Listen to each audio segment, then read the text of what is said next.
သင်အနေနဲ့အမေရိကန်ပြည်ထောင်စုရဲ့ highway လမ်းမကြီးပေါ်မှာကားမောင်းနေရင်းနဲ့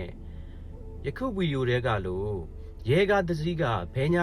ကွေ့ဝိုက်မောင်းနေတယ်ဆိုလို့ရှိရင်သင်အနေနဲ့ဘာလုပ်မလဲပြီးတော့ဒီလိုဘဲညာကွေ့ပတ်မောင်းနေခြင်းရဲ့အဓိကရည်ရွယ်ချက်ကရောဘာလဲဘဟုတုတ္တတစ်ခုအနေနဲ့လေ့လာခြင်းနဲ့ဆိုလို့ရှိရင်ဒီဗီဒီယိုကိုအစအဆုံးကြည့်ရှုပေးဖို့တောင်းဆိုပါရစေ။ဒါဆိုရင်ကျွန်တော်တို့စလိုက်ကြမယ်။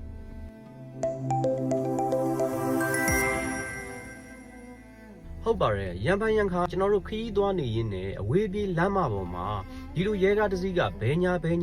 ကွေ့ဝိုက်ပြီးသွားနေပြီဆိုလို့ရှိရင်ဒါကတင့်ကိုထိတ်လန့်စိုးရိမ်အောင်လုပ်တဲ့အရာတစ်ခုမဟုတ်ပါဘူးတင့်ကိုအန်တရေကနေကာကွယ်ပေးတဲ့ရည်ရွယ်ချက်ဖြစ်ပါတယ်ဒီလိုလုပ်ရခြင်းရဲ့ရည်ရွယ်ချက်ကတင်ရှေ့ဆက်မောင်းမဲ့လမ်းခရီးမှာရှေ့တစ်ခုမှာအန်တရေဖြစ်စေနိုင်လောက်တဲ့အကြောင်းအရာတစ်ခုရှိလို့ဒီလိုမျိုးလုပ်တာဖြစ်ပါတယ်ဒီအရာကို traffic break လို့ခေါ်ပါတယ်သင်ကားမောင်းနေစဉ်အတွင်းဒီလိုမျိုး traffic break နဲ့တွေ့လို့ရှိရင်သင်အနေနဲ့ကလုံးဝကြော်တက်လို့မရပါဘူးလုံးဝကြော်တက်လို့မရတဲ့အပြင်ဒီလိုကားရဲ့နောက်ကနေပြီးတော့လုံခြုံတဲ့အကွာအဝေးတစ်ခုကနေပြီးတော့အန်ဒီရဲ့ကင်းစိန်နိုင်တဲ့အကွာအဝေးတစ်ခုကနေမောင်းနေရမှာဖြစ်ပါတယ်အကယ်၍တင်ကကတ်မောင်းတာပဲဖြစ်ဖြစ်ကြော်တက်သွားတာပဲဖြစ်ဖြစ်လောက်ခဲ့လို့ရှိရင်တင့်ကိုဒဏ်ငွေကောင်းရိုက်နိုင်တယ်လို့တခြားဥပဒေပုံမှန်တွေနဲ့လည်းအရေးယူလို့ရပါတယ်ဒါဆိုရင်တင့်အနေနဲ့ဒီလိုကားတွေတွေ့လို့ရှိရင်ဘာလုပ်ရမလဲဆိုတော့ပထမတစ်အချက်ကိုသိသွားပြီဖြစ်ပါတယ်နံပါတ်2အချက်ကဒီလိုဘဲညာကွေ့ဝိုက်မောင်းနေခြင်းရဲ့နောက်ွယ်ကအကြောင်းပြချက်ကတော့ချက်5ချက်ရှိပါတယ်နံပါတ်1အချက်အနေနဲ့ကတင်မရောက်မီလမ်းပေါ်မှာရှိနေတဲ့ဒီ debris အပြက်အစီးတွေကားအပြက်အစီးတွေကား accident ဖြစ်လို့ပြတ်ထားတဲ့အရာမျိုးတွေစီပေါဇာကားတွေစီတွေတန်ရှင်းဖို့အတွက်ရယ်နောက်တစ်ခုကတခြားမြေပြိုတာတွေဒါမျိုးတွေကိုပြုပြင်ရှင်းလင်းရန်အတွက်တင့်ကိုအန်ဒီယနာမချီနီမကတ်ခင်မှာ traffic break အနေနဲ့လုပ်ပေးတာဖြစ်ပါတယ်နံပါတ်2အချက်အနေနဲ့ကအရေးပေါ်အခြေအနေအတွက်ပြင်ဆင်ရန်ဖြစ်ပါတယ်ဒီလို traffic break လုပ်ခြင်းအပြင်